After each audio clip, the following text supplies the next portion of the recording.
Back with the second video. In this video, we will cover the rest of the two factors responsible for the tendency of an electron to donate or accept. ठीक है, इसमें आता है आपका third point electron affinity, मतलब इसको आम हम इलेक्ट्रॉन गेन एंथैल्पी भी बोलते हैं। ये क्या होता है? Energy associated with the gain of an electron by gaseous atom in its ground state, it is also known as electron gain enthalpy. ये वो एनर्जी होती है अगर किसी नॉन मेटल को एक्सेप्ट करनी है तो उसको कितनी मिनिमम एनर्जी चाहिए होगी एक्सेप्ट करने के लिए, ये इलेक्ट्रॉन गेन एंथैल्पी होती है। Okay, the energy associated with the gain of an electron by the gaseous phase atom. Electron gain enthalpy जो है वो पॉजिटिव भी हो सकती है और नेगेटिव भी हो सकती है। ठीक है, और जितनी ज़्यादा इलेक्ट्रॉन गेन एंथैल्पी होती है, मतलब वो नेगेटिव भी हो सकती है पॉजिटिव भी हो सकती है, जितनी कम इलेक्ट्रॉन गेन एंथैल्पी होती है वो ये शो करता है कि उतनी ईजिली एनायन बन सकता है। ठीक है, addition of the electron to halogen is relatively easy. क्यों? क्योंकि वो एडिशन होने के बाद उनको स्टेबल इलेक्ट्रॉनिक कन्फिग्रेशन मिल जाता है आसानी से। ठीक है, इलेक्ट्रॉन गेन एंथैल्पी ज़्यादा मतलब कि अट्रैक्शन भी ज़्यादा। Effective nuclear charge of an halogen is fairly high. ठीक है, हम आगे बढ़ते हैं। For the formation of oxide and sulphides, जो फर्स्ट इलेक्ट्रॉन गेन एंथैल्पी होती है वो नेगेटिव होती है, इसका मतलब कि एनर्जी जो है वो रिलीज हो रही है। और सेकंड इलेक्ट्रॉन गेन एंथैल्पी है वो पॉजिटिव होती है, इसका मतलब एनर्जी जो है वो डिमांड कर रही है कि उसको और एनर्जी चाहिए। ठीक है, हम आगे बढ़ते हैं। इसके बाद आता है इलेक्ट्रोनेगेटिविटी। इलेक्ट्रॉन गेन एंथैल्पी में इतना ज़्यादा कुछ खास नहीं होता, जैसे आपने आयनाइजेशन एंथैल्पी में पढ़ा वैसे ही वो आयनाइजेशन एंथैल्पी आपका मेटल्स के लिए होता है, इलेक्ट्रॉन गेन एंथैल्पी आपका नॉन मेटल्स के लिए होता है। ठीक है ना, जितनी कम इलेक्ट्रॉन गेन एंथैल्पी मतलब जितनी नेगेटिव उतना ज़्यादा बेटर एनायन बनेगा, उतना ज़्यादा बेटर नॉन मेटल होगा। Okay, now moving further electronegativity. अब इलेक्ट्रोनेगेटिविटी क्या होता है? इलेक्ट्रोनेगेटिविटी मतलब the attraction of an electron for a bonding electron in an chemical bond. मैंने आपको प्रीवियस वीडियो में, इसकी जस्ट प्रीवियस वीडियो में आपको एक्सप्लेन किया था कोऑर्डिनेट बॉन्ड, HCl का एग्जाम्पल लेके, उसमें बीच में जो बॉन्ड बन रहा था दो शेयर्ड इलेक्ट्रॉन्स का, उनके बीच में जो अट्रैक्शन हो रहा था और जो ज़्यादा इलेक्ट्रोनेगेटिव एटम है वो अपनी तरफ अट्रैक्ट कर रहा था उन शेयर्ड पेयर ऑफ इलेक्ट्रॉन्स को, तो वही अट्रैक्शन जो है, वही जो फोर्स है जो कि दो इलेक्ट्रॉन्स को अट्रैक्ट कर रहा था, उसी को इलेक्ट्रोनेगेटिविटी कहेंगे। ठीक है, so it is the attraction of an atom for a bonding electron. ठीक है, for a bonding electron in a chemical bond, या फिर tendency of an electron to attract the tendency of an atom to attract electron which binds it to the another atom. ठीक है ना, मैं आपको एक और बार एक्सप्लेन कर देती हूँ, जैसे कि यहाँ पर H, यहाँ पर Cl, यहाँ पर इसका ये और यहाँ पर ये। ठीक है, अब इन दोनों ने ये बॉन्डिंग करी थी, पर ज़्यादा इलेक्ट्रोनेगेटिव होने की वजह से क्लोरीन इसको अपनी तरफ अट्रैक्ट करेगा, और जिस फोर्स से या जिस टेंडेंसी से अट्रैक्ट करेगा उसको कहेंगे हम इलेक्ट्रोनेगेटिविटी। ठीक है, इलेक्ट्रोनेगेटिविटी कहेंगे। Is it clear? आगे बढ़ते हैं। इलेक्ट्रोनेगेटिविटी जितनी ज़्यादा उतना ज़्यादा attraction.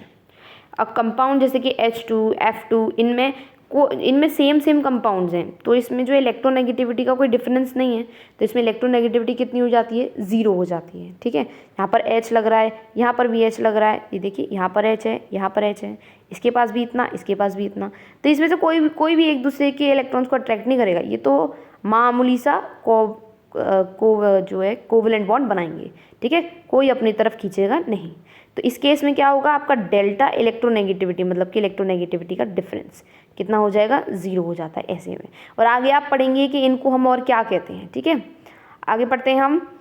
Polling scale is use to check the electronegativity and Allred Rochow scale also.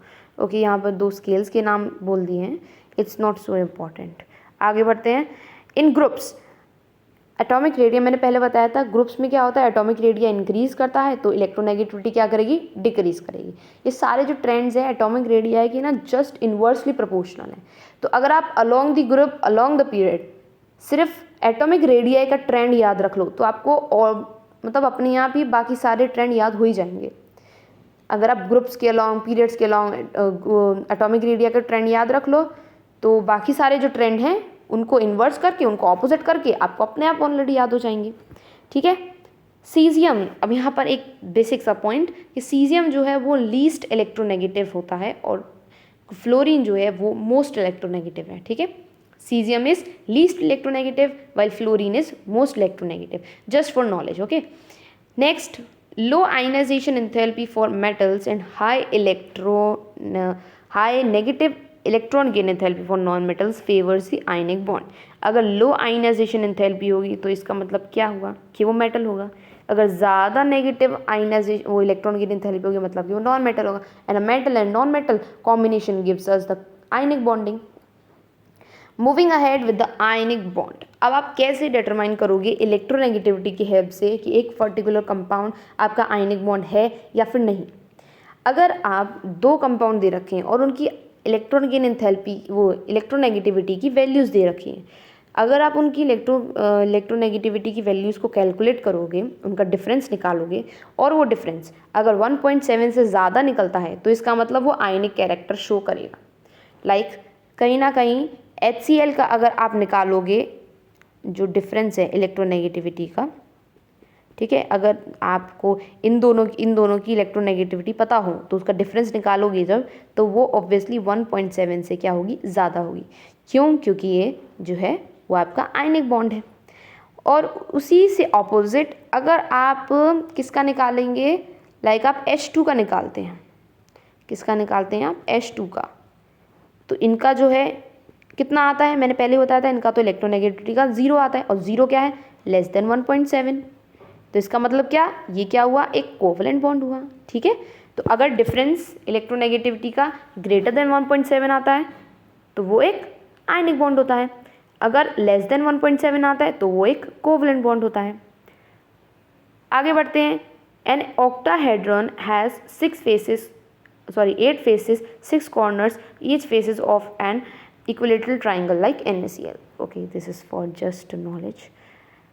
अब आते हैं हम बेसिक चीज़, प्रॉपर्टीज़ ऑफ आयनिक कंपाउंड्स, क्या क्या प्रॉपर्टीज़ होती हैं, and this is going to be the last topic of this video.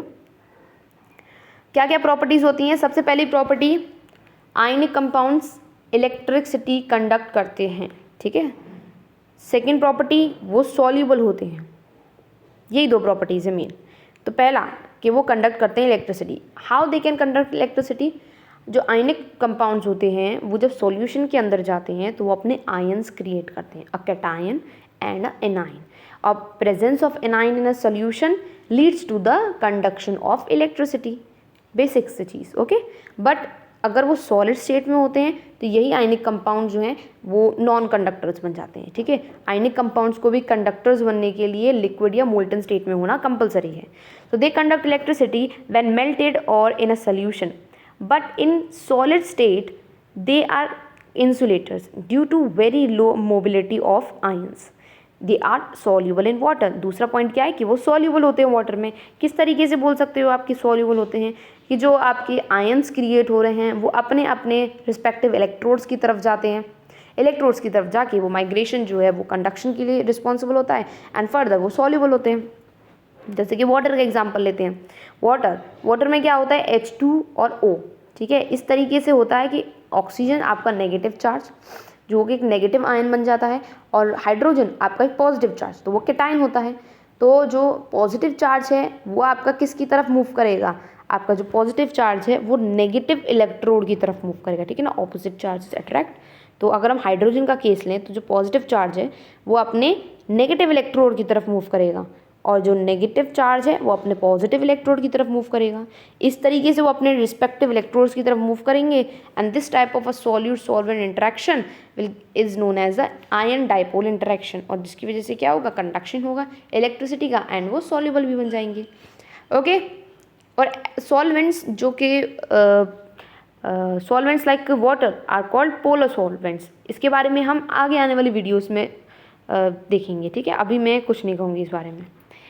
तो हम नेक्स्ट वीडियो में कवर करेंगे ionic radii and further more important things. Okay, lattice enthalpy, one of the basic and most important topic. Okay, this is all for today's video. Thank you for watching.